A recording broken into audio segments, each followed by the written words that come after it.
Bismillahirrahmanirrahim. Assalamualaikum warahmatullahi wabarakatuh.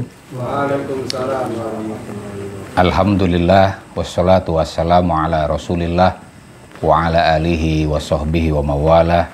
La haula wa la quwata illa billah. Rabbi shrah li sadri wa yassir li amri wahlul 'uqdatam min lisani yafqahu qawli, amma ba'du. Teman-teman mahasantri Pondok Pesantren Luhur Ciganjur yang saya cintai, sahabati saya Amanda Toset yang dari Jerman yang berkenan hadir, murid saya, mahasiswa saya, kebanggaan saya, Shini Agung Solihin, ya Agung Solihin alias Shini, dan semua pemirsa yang saya muliakan. Alhamdulillah, malam ini kita kembali mempelajari kitab At-Turas wa Tajdid karya Profesor Dr. Hasan Hanafi. Di kesempatan kali ini kita akan membahas halaman 26. Temanya tentang metode, ilmu, dan bidang kajian At-Turas wa Tajdid, tradisi dan pembaruan. Sebelum kita memulai pembahasan ini, mari kita membaca surah Al-Fatihah. Kita hadiahkan kepada pengarang kitab ini, yaitu Profesor Dr. Hasan Hanafi, dan juga untuk pendiri Pondok Pesantren Luhur Ciganjur, Kiai Haji Abdurrahman Wahid alias Gus Dur, juga untuk orang tua kita masing-masing, guru-guru kita, dan mu'allif kutub alladzi ta'allamna. Semoga yang mendahului kita mendapatkan tempat yang layak di sisi Allah, sementara kita semua yang masih hidup mendapatkan karunia nikmat dari Allah Subhanahu wa taala. Ala diniyah wa ala kulli niyatin sholihah wa ila hadrati Nabi Muhammad sallallahu alaihi wasallam. Al-Fatihah. A'udzubillahi minasyaitonir rajim. Bismillahirrahmanirrahim. Alhamdulillahirabbil alamin arrahmanirrahim maliki yaumiddin.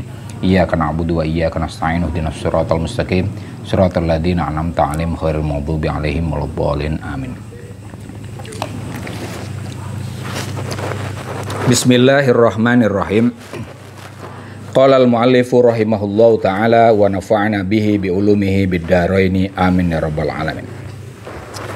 Fa in qila, apabila ditanya, halit turatsut wat tajdidu, apakah program pemikiran tentang tradisi dan pembaruan itu yuqaddimu manhajan, mengajukan metode, am yu'assisu ilman, atau menciptakan suatu ilmu, am yakshifu maidanan, atau menyingkap suatu bidang kajian.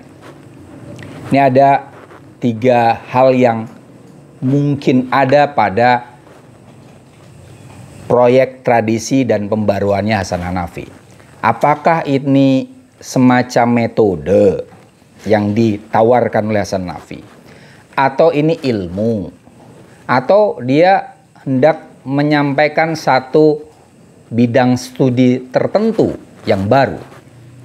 Qila, dikatakan atau dijawab, inna kulla tajdidin, sesungguhnya semua pembaruan, yas'ubu tasnifuhu ila manhajin au ilmin au maidanin, sulit untuk diklasifikasi sebagai suatu metode atau suatu ilmu atau suatu medan atau bidang kajian. Mengklasifikasi sesuatu itu kan sebenarnya sulit ya. Kadang kita diklasifikasikan sebagai apa ya, karena kadang interconnected ya. Kayak misalnya ini contohnya identitas lah. Saya beberapa bulan terakhir ini membahas tentang metafisika ilmu. Itu salah satu perdebatan terakhir itu tentang identitas ya. Ada yang saya perhatikan tentang identitas, dan kemudian itu menjadi satu kegalauan intelektual saya. Sebenarnya apa itu identitas? Bagaimana menentukan identitas? Bagaimana sesuatu yang sebenarnya bisa selalu berubah kok dinyatakan sebagai itu gitu, ya kan? Kalau secara metafisik kan, what is identity? Identity is the sameness ya. Bahasa Latin artinya adalah kesamaan. The relation of thing, relasi sesuatu bear to itself ya. Relasi sesuatu dengan dirinya sendiri. Nah, sesuatu sebagai sesuatu itu aja sulit untuk diidentifikasi ya. Nah, repotnya lagi nanti diklasifikasi. Itu biasanya coba misalnya kalian kajian-kajian apalah, Gus Dur misalnya. Mau diklasifikasi sebagai apa? Ya kan? Ada yang bilang terakhir apa? Greg Burton kalau nggak salah ya. Beliau adalah disebut apa? Neo-modernis apa ya? Ada yang dengan Gus Dur, dengan Ahmad Wahid, dengan Cak Nur, itu kan neomodernis kan? Tapi kan nggak pas kan? Nggak pas. Coba NU diklasifikasi sebagai apa? Tradisionalis nggak pas. Ya, misalnya modernis, sebenarnya yang disebut Islam modern itu yang mana? Kadang lebih tepat Puritan, ya kan? Coba NU oke, kita pegang tradisi, tapi kita juga dengan hal-hal yang baru sangat kuat. Itu sebagai contoh. Nah, kita kembali ke teks tadi. Sebenarnya ini tradisi dan pembaruan itu apa? Apakah dia ilmu? Apakah dia suatu medan kajian baru? Ataukah dia suatu metode? Nah, menurut Hanafi itu sulit untuk diklasifikasi. Fal manhaju, metode, huwa dzatuhu ilmun. Metode menurut Hanafi itu pada dasarnya adalah ilmu. Li'annahu, karena metode taksisun lil ilmi, menciptakan ilmu. Hanafi ini kadang mendefinisikan sesuatu itu perlu kita merenung lebih dalam ya. Metode kok ilmu gitu ya. Ya kan? Berulang kali kita ketemu definisi dia itu perlu mikir lagi. Artinya definisi yang dia berikan itu bukan sesuatu definisi yang sifatnya aksiomatis yang bisa diterima secara konsensual ya. Konsensual ya, secara konsensus, secara disepakati. Metode itu ilmu kata dia. Tapi ada betulnya juga ya. Contoh lah, kita bisa memfalsifikasi, bisa juga mengverifikasi. Di sini saya ya karena kita mengkaji Hasan Nafi berusaha untuk membenarkan ya, mencari tafsir yang mendekati apa yang dipikirkan ya. Bahwa metode itu bisa jadi ilmu. Contohnya apa? Paling gampang. Yang dialami oleh Mas Agung Solihin. Tafsir. Tafsir kan metode kan? Tapi di Islam, tafsir Al-Quran menjadi ilmu tersendiri. Walaupun ini definisi kata ilmu sendiri sebenarnya kan, kalau di filsafat ilmu yang barat, ilmu itu kan cenderungnya eksakta ya. Kalau di Islam kita kan ilmu kan tajwid aja ilmu. Tafsir kok ilmu, ya kan? Bahkan apa namanya? Berbagai hal itu disebutnya ilmu. Ini metode itu bisa melahirkan ilmu. Kenapa? Karena tadi metode menciptakan ilmu. Contoh paling konkretnya kalau di tradisi Islam adalah tafsir. Metode untuk menjelaskan makna Al-Quran itu kemudian menjadi ilmu tersendiri. Ya, yang terlepas dari ulumul Quran macam itu. Ya, itu sebagai contoh. Wal ilmu, dan ilmu idza kana ta'sisan lil ilmi, apabila ini apa idza kana ta'sisan lil ilmi, apabila tradisi dan pembaruan itu menciptakan ilmu, wal ilmu huwa maidan, ilmu adalah suatu bidang kajian tertentu ya. Di sini dijelaskan lagi maidanut ta'sis, medan untuk kreasi. Ilmu adalah satu bidang, nah itu jelas lah ya. Ilmu tertentu adalah suatu area untuk melakukan kreasi ilmiah di dalamnya. Itu jelas lah. Apa ilmu, apapun lah ya. Sekarang ilmu yang baru apa ya? Misalnya, kan banyak ilmu-ilmu gabung-gabungan ya sekarang ya. Misalnya biologi dicampur fisika, biofisik ya, biokimia dan seterusnya. Itu ketika kita nanti di sini sebutkan juga ada psikologi dicampur dengan sosiologi, psikososial nanti. Itu juga pasti memunculkan medan baru. Jadi suatu ilmu pasti melahirkan satu medan kajian yang baru. Contoh yang mudah lagi misalnya di sini ada Mas Balia misalnya ilmu tajwid, ya kan? Itu kan kemudian menghadirkan satu medan kajian yang spesifik dengan apa yang dibayangkan oleh pencipta atau penggagas ilmu tajwid, yaitu apa? Cara membaca dalam hal ini utamanya Al-Quran dengan panjang pendek yang tepat, pemberhentian yang tepat, dan lain sebagainya, semacam itu. Dengungan, tidak dengung, dan seterusnya. Oke. Artinya yang ingin disampaikan oleh Hanafi apa? Apakah tradisi dan pembaruan itu ilmu? Iya berarti. Ya kan? Kenapa? Karena dia apakah dia metode? Ada metode di situ. Kalau kita urut deh, metode, ilmu, medan. Jadi urutannya gitu. Apakah tradisi dan pembaruan itu suatu metode? Nanti akan jawabannya adalah iya. Karena dia akan menghadirkan cara tertentu untuk mendekati tradisi.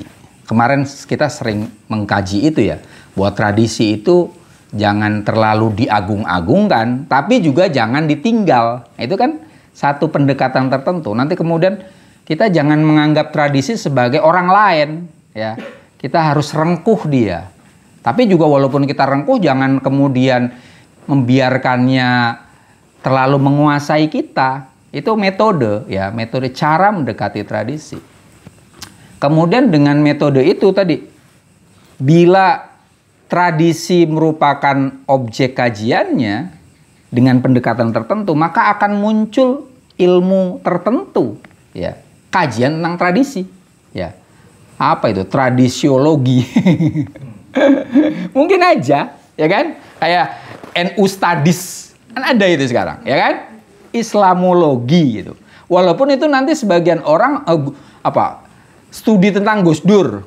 Kemarin tuh ada kawan saya di BRIN itu juga mengatakan itu apa? Jokowilogi gitu kan. Ada loh, iya loh. Mulyonologi gitu loh. Ada loh, ada gitu. Bahwa ini ternyata ada hal-hal yang baru, yang lama menjadi baru, yang baru jadi lama gitu. Itu mereka, oh ini penelitian yang perlu ditelateni gitu. Nah, itu tadi. Gus Dur jadi objek. Cak Nur juga kan sama kan? Cak Nur menjadi satu objek kajian tadi. Dengan pendekatannya nanti antara mana yang duluan, metode dulu atau atau objek dulu ya, itu bisa ganti-ganti ya. Intinya kadang metode mengikuti objek. Nah, kalau ini kemudian tradisi menjadi satu objek yang didalami secara ilmiah, tentu saja akan memunculkan medan kajian baru, ya kan? Tradisi seperti apa? Tempo hari saya di seminar nasional tentang sejarah itu, saya menyampaikan tentang tradisi, ya. Di Indonesia ini tradisi seperti apa gitu.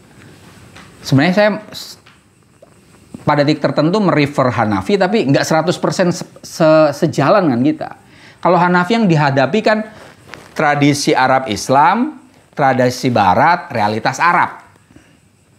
Nah, tradisi Barat dianggap sebagai tradisi yang lain. Ya. Tradisi Arab Islam dianggap sebagai tradisi diri sendiri, tapi dari masa lampau. Kemudian ada realitas kekinian Arab. Apakah itu relevan dengan kita di Indonesia? Kan enggak. Lian bagi kita, the other, according to us, itu kan, ya Arab itu juga other kan? Yaman itu orang lain. Ya kan, Balawi itu orang lain. Ya kan? Iya. Ya tadi. Jadi yang lain itu, taruhlah kita runut dari agama-agama impor yang masuk ke Indonesia, itu kan tradisi luar semua. Mau Hindu kayak, mau Buddha kayak, Islam Arab ya. Kemudian apalagi Kristiani, baik Katolik maupun Kristen, itu tuh ada itu semua. Terus tradisi lama kita apa? Ya, tradisinya Madura, ya kan? Tradisi Jawa tadi, Jokowilogi itu kan ada tradisi Jawa di situ ya kan? Ya, dan itu kuat, ya kan? Saya tempo hari nonton mini series itu, Induk Gajah, bagus itu, tentang tradisi Batak yang sangat maskulin sekali. Jadi kalau saya orang Batak, saya sudah punya anak laki, saya sudah punya anak perempuan 2 misalnya, itu dianggap saya belum punya anak. Saya baru dianggap punya anak kalau punya anak laki-laki. Jadi anak laki-laki itu sangat penting sekali. Itu di Batak. Di Sumatera mana? Sumatera Utara ya. Di sampingnya ada Sumatera Barat sebaliknya. Terutama di kawasan apa tuh yang di Padang. Tadi tidak semuanya. Yang kemudian justru perempuan yang harus membayar mahar, ya kan? Karena matrilineal. Ya, ada yang di sini patrilineal di apa namanya di Batak, sementara di orang Minang itu matrilineal. Nah, sebenarnya itu dan itu tradisi itu lebih kuat. Jauh lebih kuat. Di kalangan orang Minang yang menerima warisan, walaupun Islamnya kuat mereka, tapi yang menerima warisan itu adalah perempuan, Mas. Di Minang. Anak laki-laki gimana? Ya keluar. Jadi rumah besar, misalnya ini rumah adalah milik keluarga, kemudian ada anak perempuan 1, anak laki-laki 2, taruhlah gitu. Yang menerima warisan rumah ini di Minang adalah anak perempuan. Anak laki tadi ya udah keluar loh. Akhirnya mereka merantau. Tapi alhamdulillah dengan merantau itu banyak orang-orang Minang yang sukses. Di Indonesia banyak. Itu sebagai contoh ya. Di kita walaupun Islam kuat, sebenarnya ada tradisi yang jauh lebih kuat. Nah tadi karena Islam ya pada titik tertentu itu impor itu. Kita ada ya. Nah itu tadi. Kita ke situ apa? Kaitannya dengan tadi ya tradisiologi lah. Taruhlah kalau ini istilah yang suka-suka saya sebutnya. Karena ada ini Agung Solihin di sini. Jadi saya bikin istilah-istilah yang nggak jelas juga. Beliau biasa bikin istilah-istilah itu. Oke, kita lanjut. Tadi ya, berarti tradisi dan pembaruan di satu sisi adalah metode, di sisi lain karena metode itu menghasilkan ilmu, berarti dia ilmu, karena dengan ilmu itu memunculkan medan kajian tertentu, dia juga medan. Ada jawaban untuk pertanyaan awal tadi, iya semuanya. Ya, tidak bisa difokuskan. Kritik atas sejauh mana keilmuannya tradisi dan pembaruan itu persoalan yang lain. Ya, itu ada satu pemikir Mesir almarhum namanya Alim Mahmud. Alim Mahmud, nama belakangnya Mahmud. Itu kemudian dari Solah Konsu itu mengkritik tentang keilmiahan gagasan-gagasannya Hanafi. Nah, itu hal yang lain ya. Tapi di sini paling tidak menurut dia ini ilmu loh. Oke lah, kita iyain aja. Oke. Kita lanjutkan. Fatahlilul waqi' al-mubashir.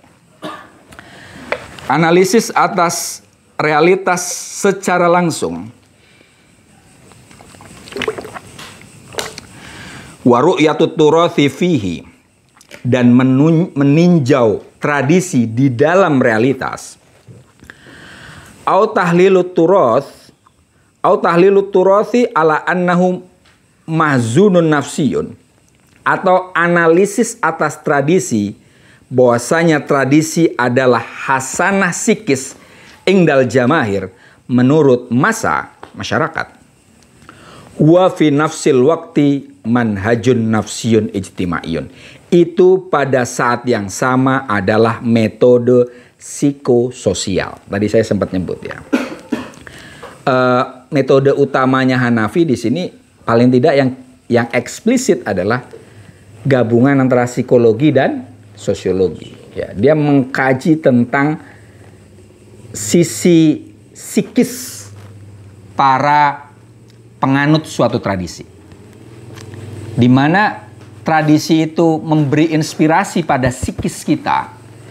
Dan kemudian karena kita bagian dari masyarakat, akhirnya itu juga mempengaruhi relasi sosial kita. Pada titik yang lebih lanjut, realitas pun terbentuk dari interaksi kita yang pada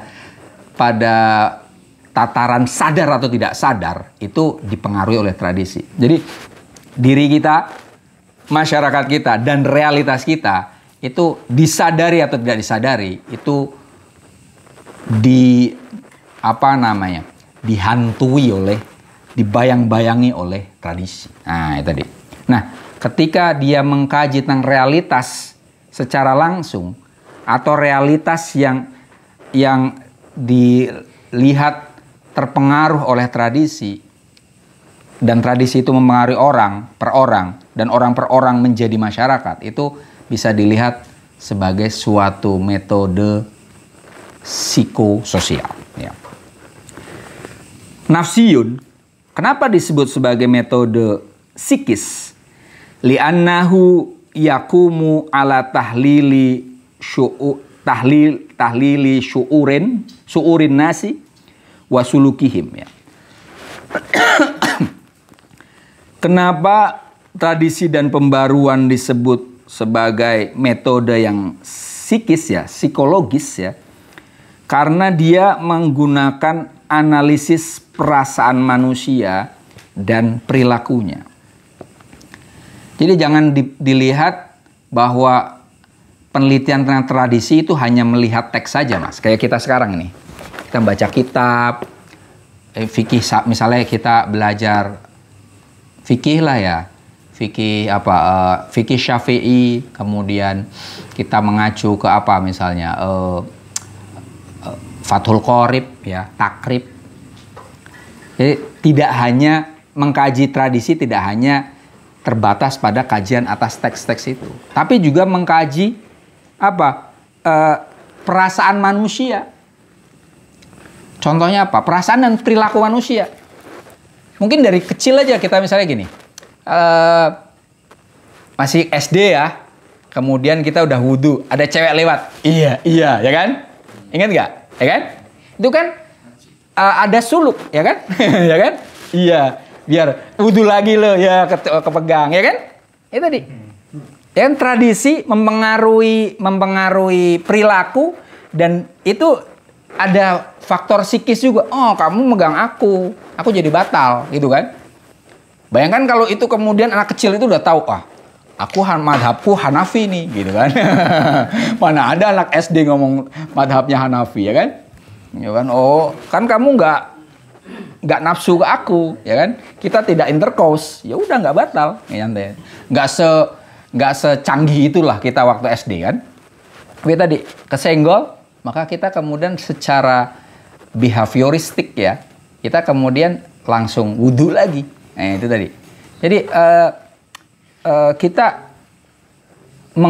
kenapa kok bisa dia ngerasa nggak enak misalnya gitu ya? Itu psikis kita kemakan ya kan? Dan kesel jadinya kan, wudhu terus. Kalian di pesantren mungkin pernah ketemu atau ada salah satu teman kalian atau jangan-jangan kalian itu yang syak. Jadi dia wudhu terus. Ada nggak teman-teman kalian? Jadi dia ngerasa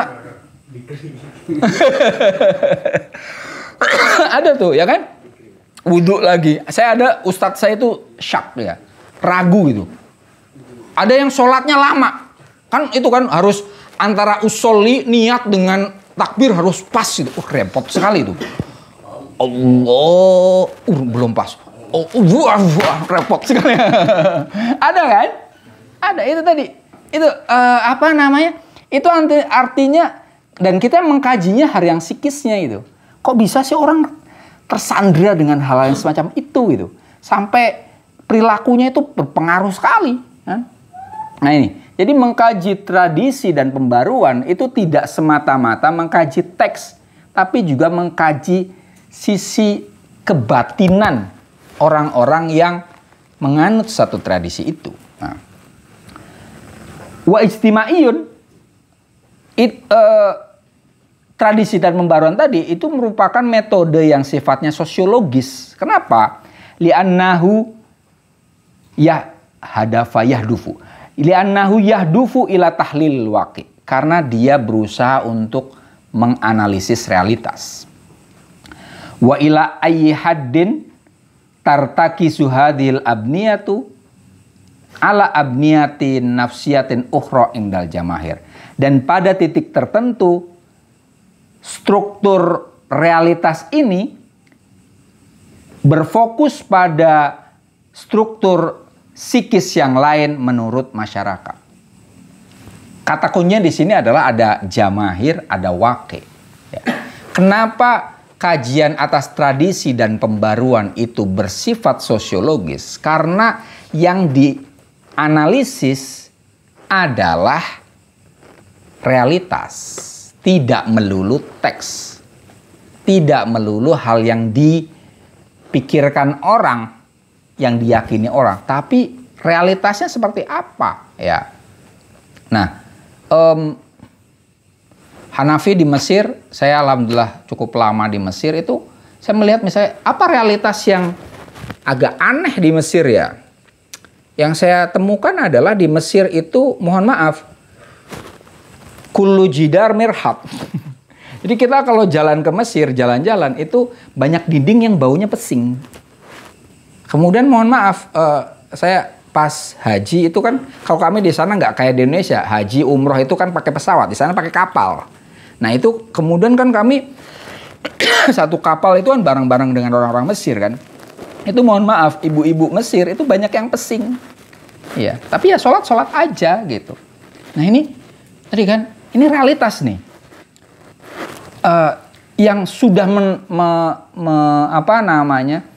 mensosial. Sebelumnya pasti mempersonal kan? Ya, realitas ini sudah membiasa pada tataran orang banyak, kencing sembarangan, ya kan? Kemudian tadi ya, cenderung pesing. Itu apa dasar tradisi yang membentuk itu semua? Nah itu. Asumsi saya sih salah satunya adalah karena di sana cenderung Hanafian. Hanafi bukan Hasan Hanafi ya, madhabnya Hanafi. Jadi standar najisnya tidak seketat kita yang Syafi'i. Iya. Kalau kita kan harus tohirun mutohirun ya, tidak hanya bersih tapi harus suci, ya kan?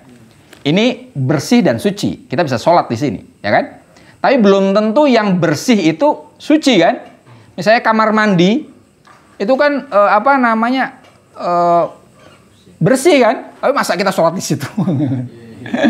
Ya kan? Pakaian saya ini tohir dan mutohir. Bersih dan suci, ya kan? Tapi kan ada kalanya pakaian kita itu sebenarnya bersih tapi nggak suci, ya. Misalnya apa? Kita kecepretan kita pas mohon maaf buang air kecil, kemudian di urinoir, kemudian kepercik, ya kan? Kan nggak kelihatan percikannya, nggak kecium juga. Tapi ini bagi kita ini udah najis nih. Saya nggak mungkin sholat pakai sarung ini, saya nggak mungkin sholat pakai celana ini. Nah, itu tadi. Kenapa di Mesir tadi bisa orang nyantai aja dalam kondisi mungkin agak pesing gitu kemudian sholat ya? Atau kalian kalau ke pesantren-pesantren yang mengacu ke tradisi-tradisinya Yaman, saya ketemu di Cirebon tuh ada, agak ke Sumber tuh ada. Itu banyak yang pakai, perempuannya pakai abaya, abaya itu pasti jubah ya, yang pakai hitam-hitam itu kan, itu gelamprah gitu, nyeret ke tanah. Abis itu sholat aja, gitu. Itu banyak yang gitu. Kita kalau ini nggak pakai kita, karena saya kedoktrinnya Syafi'i, ini nggak pas ini nggak pas ini. Bahkan mereka kadang bau, kayak gitu kan, nggak pakai nggak pakai parfum karena nanti ini menggoda laki-laki, apalah gitu ya. Ada gitu kan. Ini nggak masuk ini, bagi kita nggak masuk. Nah itu tadi. Jadi kita mengkaji tradisi tidak semata-mata melihat hal-hal yang sifatnya tekstual, tidak hanya hal-hal yang sifatnya sosial, personal, tapi juga hal-hal yang sifatnya sosial dan itu real depan kita. Oke, ya di situ. Walamma kanat hadhil usus an-nafsiyah datuha nasyiatun minal mauruthil hadori. Karena asas-asas psikis ini muncul dari warisan peradaban, Fa innahu, maka tradisi dan pembaruan ya ta'ayyanu menentukan tahlilah hadal mauruthi wa ma'rifati dhurufi nasyati'i. Menganalisis warisan peradaban ini dan mengetahui kondisi-kondisi kemunculannya. Karena hal ihwal di realitas kita yang tampak pada individu ataupun sosial itu dipengaruhi oleh warisan peradaban kita. Maka kemudian yang dianalisis adalah ya warisan itu. Ya, kok bisa orang bisa nyantai semacam ini? Hal yang paling jorok di Mesir yang saya temukan misalnya begini. Saya sudah pernah cerita kalian juga bahwa kalau orang Mesir buang air besar, BAB, itu yang nge-flush itu orang setelahnya. Iya mas. Jadi dia setelah buang air besar ya tinggal pergi aja. Jadi kalau kita mau BAB di tempat umum, ya pasti akan ketemu punya orang lain sebelum kita. Nah itu bagi kita bisa, Allahu Akbar, walillahilham, astagfirullahaladzim. Jadi kalian kalau punya kesempatan ke Mesir ya semoga berubah ya. Tapi sepertinya sih berat untuk berubah itu. Dan itu ya lebih baik kalau kalian misalnya tinggalnya di hotelnya ya selesaikan di hotel dulu atau di apartemen dia selesaikan dia. Jangan sampai di tempat umum lah. Tapi kalau kelewat di tempat umum ya siap-siap tutup hidung, tutup mata, banyak istighfar saja. Oke ya. Nah itu kenapa itu muncul? Karena ada warisan peradaban yang mempengaruhinya. Maka dengan demikian kita harus tinjau ulang itu. Tradisi yang membentuk orang per orang dan masyarakat itu. Dan membentuk realitas. Oke. At-turas wa tajdid. Tradisi dan pembaruan idan dengan demikian. Yuhti mayadina thalathah. Meliputi atau mencakup 3 medan. Atau 3 bidang kajian. Al-awal yang pertama, tahlilul mauruthil qadimi. Menganalisis warisan atau tradisi lama. Wa dhurufi nasyatihi, dan kondisi-kondisi kemunculan tradisi itu. Wa ma'rifatu masarihi, dan mengetahui perjalanan tradisi lama itu fisyu'uril hadori, di dalam kesadaran peradaban. Syu'ur kadang saya artikan perasaan, kadang saya artikan kesadaran. Tapi ini saya di sini kesadaran saja. Ya. Apa yang diteliti oleh Hanafi di proyeknya mengenai tradisi dan pembauran, pertama adalah tradisi lama. Bagaimana dia muncul dan bagaimana dia berlaku sampai sekarang. Itu ya. Itu yang pertama. Kedua, tahlilul abniyatin nafsiyati lil jamahir. Menganalisis struktur psikis massa, ya. Wa ila haddin ila natijatin anil mauruthil qadim au minal audha'il ijtimaiyatil haliyati. Sampai batas disadari bahwa struktur psikis tersebut merupakan hasil dari tradisi lama atau hasil dari kondisi sosial kekinian. Satu yang dianalisis adalah tradisi itu sendiri, tradisi lama. Yang kedua adalah psikisnya. Psikis masyarakat yang mana psikisnya itu dipengaruhi oleh tradisi selain dipengaruhi oleh kondisi sosial. Ya.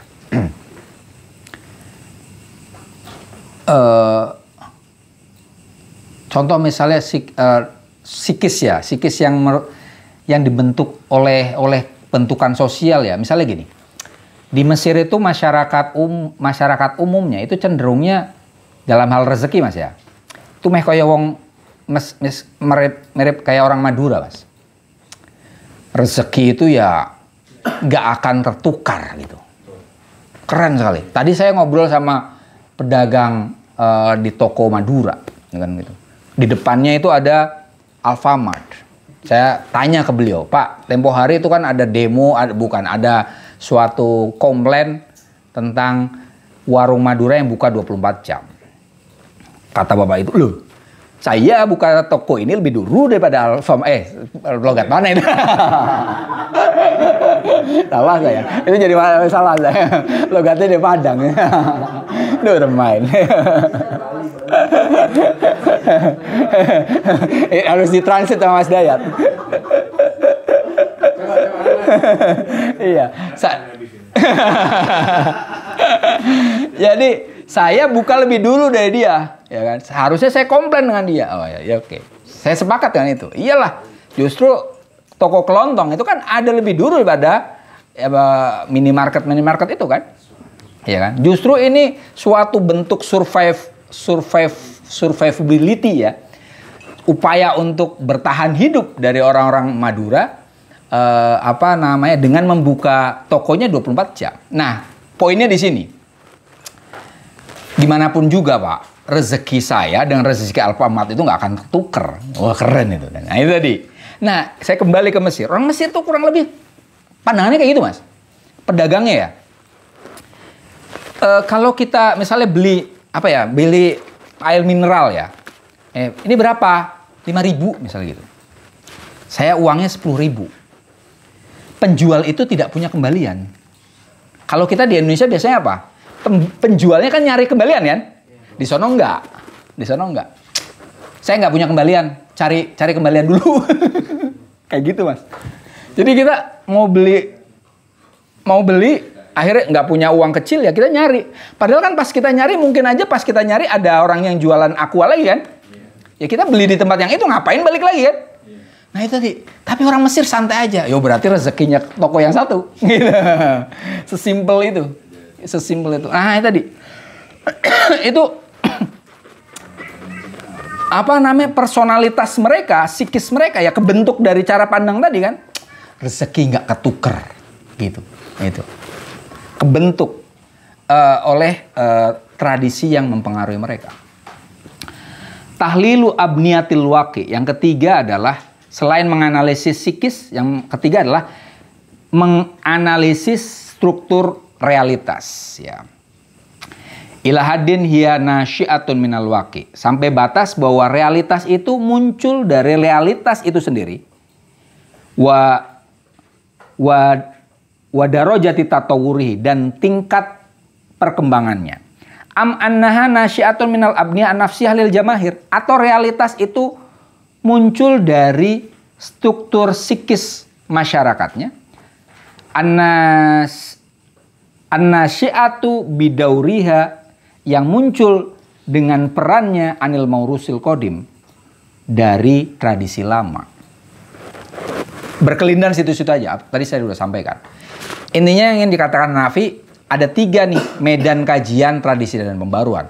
1, tradisi lama. 2, struktur psikis orang yang mempercayai tradisi itu. Ya. 3 adalah realitas. Yang mana realitas ini terdiri dari individu-individu dan masyarakat yang ini juga terbentuk oleh tradisi. Jadi 3 lapis medan penelitiannya. Nah, oke. Wa in syi'na, apabila kita mau untuk membahasakan dengan bahasa yang lain, faturas wa tajdidu, tradisi dan pembaruan, yawaddul intiqal, ingin berpindah atau bertransformasi min ilmi ijtima'il ma'rifah, dari sosiologi pengetahuan, ila tahlili sulukil jamahir, menuju analisis perilaku masyarakat.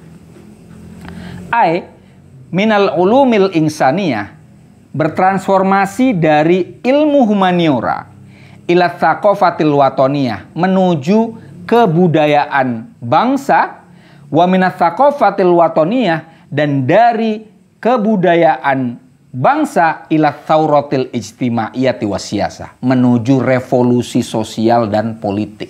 Wow, dasar ini. Hanafi itu pemikir yang transformatif.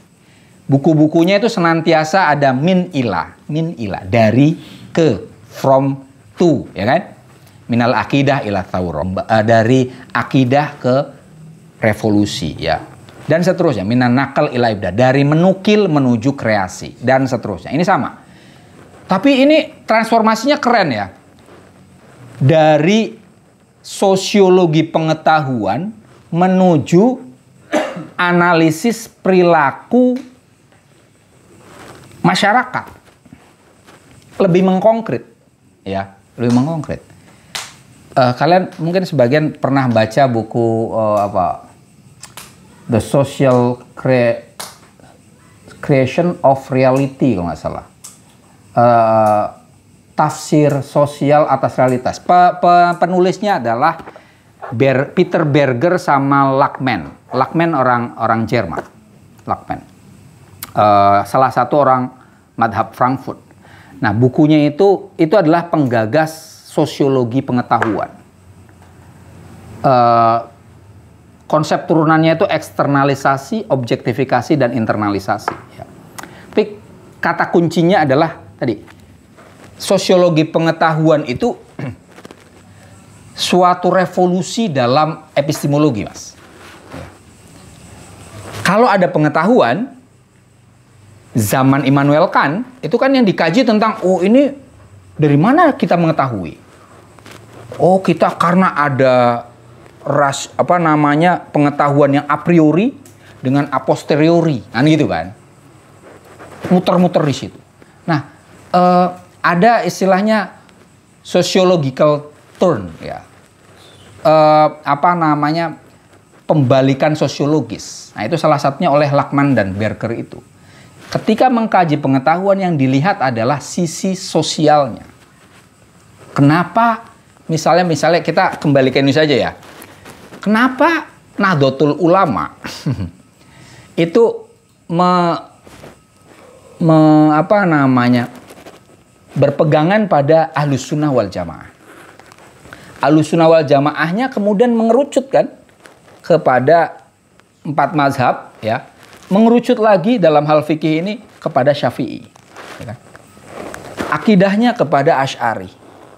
Maturidi Asy'ari, tapi utamanya kan Asy'ari. Tasawufnya Imam Juwaini dan Imam Ghazali. Tapi yang lebih kuat adalah Imam Ghazali, ya kan? Ini kalau dikaji secara sosiologi pengetahuan, itu kita akan melihat apa faktor sosiologis yang membentuk pilihan-pilihan itu, gitu loh. Ini kecenderungannya kan tengah-tengah ya. Syafi'iyah moderat, Asy'ariyah moderat. Al-Ghazali itu orang Syafi'i dan juga orang Asy'ari, ya. Asy'ariyan akidatan wa kana Syafi'iyan fikhian, ya kan? Beliau titik temu lah antara fikih Syafi'iyah dan akidah Asy'ariyah. Dan itu jadi pegangan kita, ya, sampai ada Ghazalian College segala, Mas Ulil, ya. Ya kan? Kuat sekali. Tapi itu why? Itu saya nggak tahu ada belum yang meneliti tentang itu, ya, faktor sosial. Itu bagi orang-orang filsafat, ya, itu ya satu gedoran, ya. Dan gedorannya itu Marsian banget. Dan beliau Amanda ini di Humboldt, ya, Humboldt Universitas. Itu ada satu tembok itu ada kutipan kata-katanya Marx di situ. Saya ada fotonya di situ. Saya foto di situ. Kalau di Indonesia kan saya udah sebut. Para filsuf hanya menafsirkan dunia, padahal yang diperlukan adalah mengubahnya. Nah, itu sama.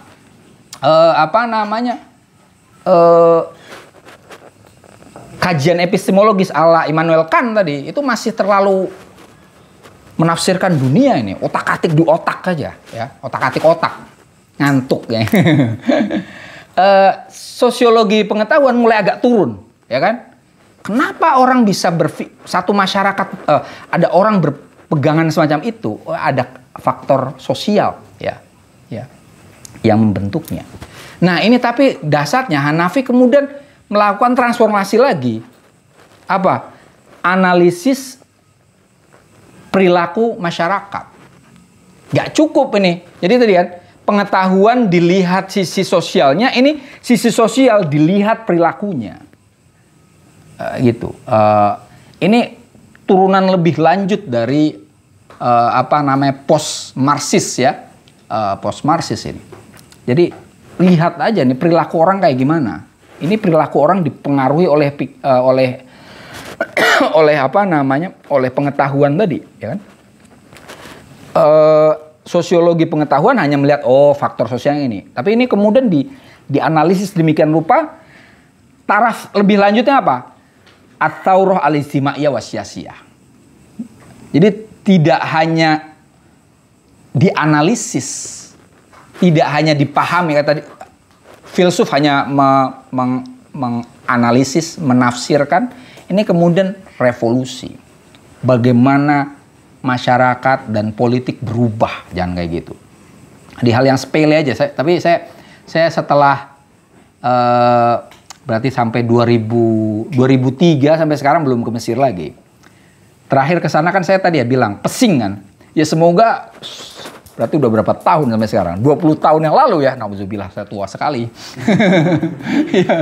Iya, apakah masih pesing itu semua dinding-dinding di pinggir jalan Mesir? Semoga sih sudah tidak. Karena itu perlu direvolusi, ya kan? Hal yang simple aja kan? Hal yang simple itu. Karena ya memalukan lah. Karena di sana adalah suatu negara yang salah satu sumber devisa tertingginya adalah wisata, pariwisata. Tapi kemudian kalau kondisi semacam itu, ya kasihan. Artinya itu hal yang sepele yang harus direvolusi. Apa tradisi yang melatari sisi sosiologis mereka, perilakunya kok kayak gitu seperti apa, direvolusi. Gitu. Ya. Kita kalau ke Indonesia apa yang harus sampai gitu? Aduh, nggak usah jauh-jauh lah ke Indonesia. Kita malah saya berani ngomong banyak tentang Mesir, tapi saya nggak berani banyak ngomong tentang Indonesia. Aduh, repot Indonesia itu. Lebih banyak yang strawman, Mas. Strawman fallacies, tau nggak? Strawman itu artinya kan orang-orang sawah, ya kan? Di Indonesia itu banyak. Kalian percaya? Gini. Cara berpikirnya itu gini. Kita lawan diserang dengan suatu pernyataan yang sebenarnya tidak relevan dengan pernyataan itu, tapi jauh sekali. Dan kemudian yang diserang itu pernyataan yang melampaui batas itu. Iya. Itu sering kali. Misalnya apa? Kasusnya lah gini ya. Saya sekalian ngomong nih ya. Saya ketemu dengan Presiden Israel. Ya kan? Seolah-olah berarti ketemu dengan Presiden Israel itu berarti saya mendukung, ini strawman ya, mendukung Israel untuk menyerang Palestina. Seolah-olah gitu. Dan seolah-olah itu dibenarkan oleh mereka. Dan itu yang diserang. Padahal apakah ini hubungannya pasti? Kan belum tentu. Ya kan? Misalnya kita ketemu dengan orang yang dianggap sebagai penjahat lah di Indonesia. Apakah pasti itu mendukungnya? Kan belum tentu. Bisa jadi kita akan berbicara tentang hal yang lain. Yang diharapkan oleh bangsa kita. Yang kadang tidak dipikirkan ini bahwa tujuan kita itu satu, tapi banyak jalan menuju satu tujuan. Itu kan? Taruhlah misalnya tujuan kita apa? Palestina merdeka.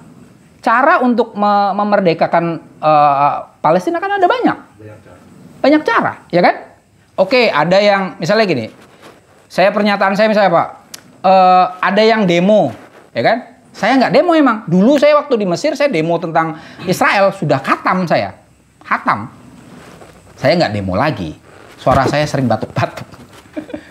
Saya juga tidak melakukan boikot. Oke, tapi ada yang boikot. Apakah saya menjelekkannya? Enggak. Saya punya kesempatan untuk bertemu langsung. Dan itu tidak semua orang punya kesempatan itu loh. Oke kan? Dan saya melakukan itu. Pernyataan terakhir saya apa? Semoga hasil terbaik. Hasil terbaik bukan untuk saya. Untuk Palestina. Semacam itu kan. Itu sebagai contoh. Tapi tadi, karena ada strawman fallacies, ditariknya adalah ketemu Presiden Israel berarti mendukung Israel membasmi Palestina. Kemudian, seolah-olah pernyataan yang kedua ini ini betul dan itu dilekatkan ke saya, padahal itu sama sekali nggak bener ya kan, dan diserang, dan yang diserang saya. Ini makanya saya ketawa-ketawa gitu ngeliat orang-orang yang nyerang saya. Kalian ngomongin apa sih? Strawman fallacies, dan itu banyak di Indonesia. Ini saya akhirnya berat ngomong. Ya oke lah. Celakanya itu terjadi juga kepada orang-orang kita yang jauh lebih dulu ketemu, ya kan? Dan kemudian, nah ini hal yang kedua. Kita celakanya kemarin saya sudah bilang bahwa demokrasi di Indonesia ini masih cenderungnya kuantitatif. Kita cenderung demokratis tapi masih prosedural, masih kuantitatif, banyak-banyakan. Yang menang itu yang banyak, gitu kan? Apakah yang banyak itu pasti benar? Belum tentu, ya kan? Belum tentu. Nah, sayangnya ini orang-orang yang seharusnya ini berkualitas itu malah mengikuti suara massa. Ini sangat menyayangkan gitu. Itu yang saya di luar prediksi saya itu. Loh, kok bisa sih? Cuman ya udah, it's okay for me ya. Teman saya ya catatan aja. Ini sayang sekali gitu ya. Posisi saya ya dalam kasus ini ya hampir kayak apa ya? Ya kayak Socrates aja lah, ya kan? Kelawan gitu, ya udah. Oke, aku dianggap salah. Oke, padahal salahnya di mana ya? Gitu. Minta maaf salah, nggak minta maaf salah. Padahal sebenarnya kalau saya minta maaf utamanya ya ke lembaga-lembaga yang dirundung oleh orang-orang yang tadi masa yang nggak jelas itu, yang berpikirnya strawman tadi, strawman fallacies tadi, ya kan? Saya minta maaf ke mana? Ke Ciganjur, ke berbagai hal lah, ya kan? Lembaga-lembaga yang karena kejadian itu kemudian diserang, ya kan? Saya minta maaf ke yang mereka, loh salahku apa? Nggak ada masalah apa-apa. Saya justru di sana ketemu dengan orang berbagai orang, ya. Ketika saya ngomong, misi saya kan apa? Dialog lintas iman, ya, untuk perdamaian. Saya ngomong ke perdamaian ke siapa? Ke orang Israel.